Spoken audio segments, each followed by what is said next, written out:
A retailer buys an article at a discount of 15% on the printed price from a wholesaler. He marks up the price on the printed price by 10%.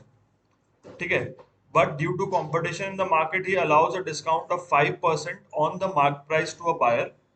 If the rate of GST is 12% and the buyer pays 468.16, ठीक है, 468.16 for the article including tax, find the printed price of the article and profit percentage of the retailer.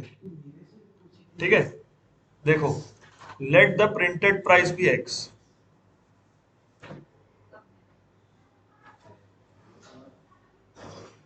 Let the printed price of the article be equal to x.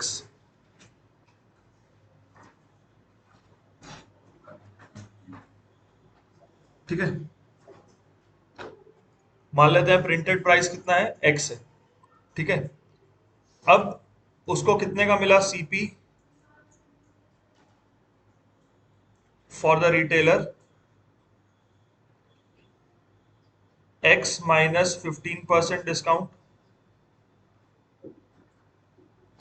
यानी कि x minus 15% of x, ठीक है ना, यानी कि 85% of x, ठीक है। और सिंप्लीफाई करेंगे तो इट इज 17x/20। ये कॉस्ट प्राइस है, ये क्या है, cost price for the retailer, ये ध्यान में रखना, ठीक है। अब ये क्या करेगा, मार्क प्राइस को 10% बढ़ाएगा, new mark price put by the retailer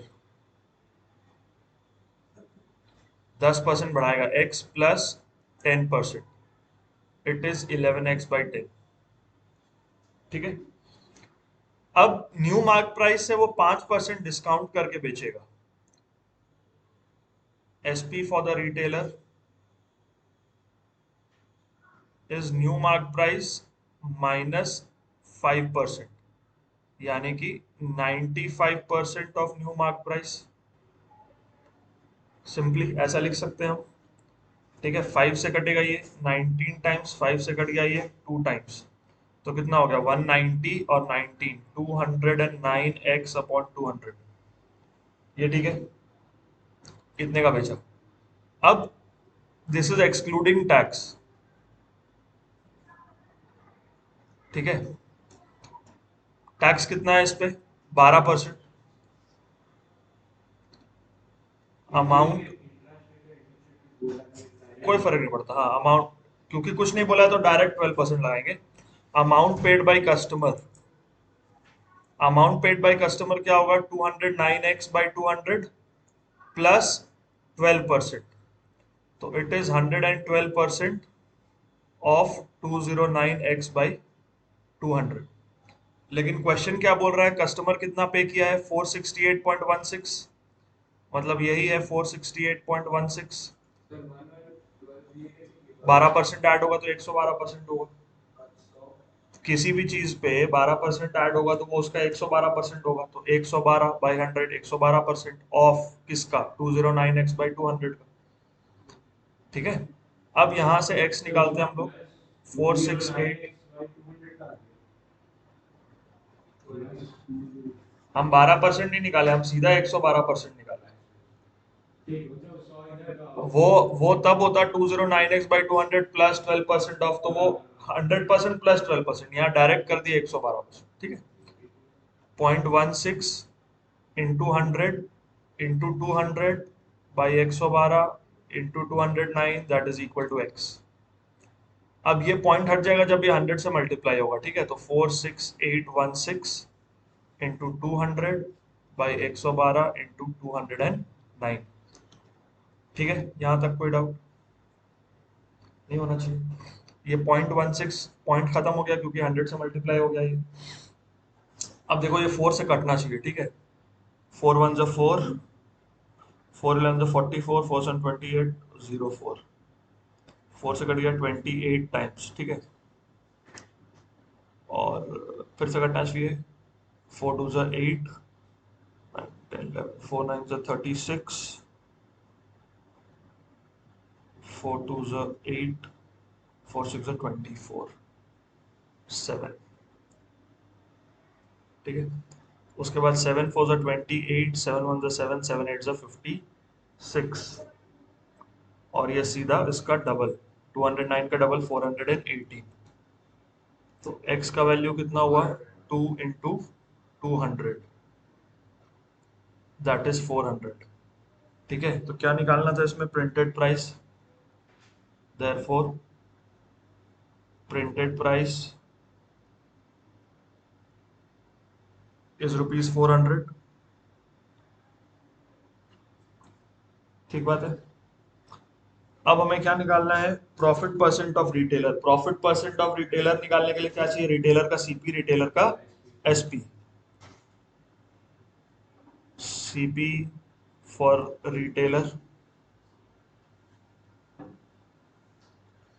कितना था, CP for retailer 17x/20, 17x/20, 17 into 400/20। ठीक है, 20 से कट गया 340। SP for retailer excluding tax है ना, प्रॉफिट परसेंट या जब निकालना तो मैं टैक्स इंक्लूड नहीं करता, विदाउट टैक्स वाला सीपी और विदाउट टैक्स वाला एसपी लेना है। कितना हो गया 209x/200, 209x/200, तो दैट इज 209 इंटू 400/200, तो ये कितना हो गया 508 रुपये, 408, 418 रुपये है ना, क्योंकि ये 2 से कट गया ना, 418 रुपये।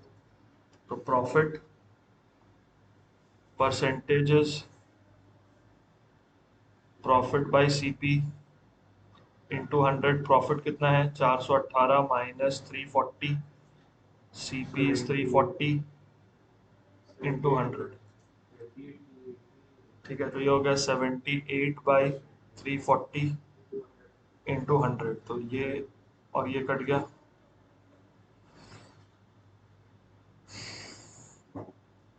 कितना आएगा 39, और 2 से कटा 17, 390/17%, 390/17%। तो अगर हम लोग उसको ऐसे डिवाइड करें तो 17 2 ज़ा 34, बच गया 50, 17 2 ज़ा 34, बच गया 16, तो इट इज 22 16/17%। ठीक है,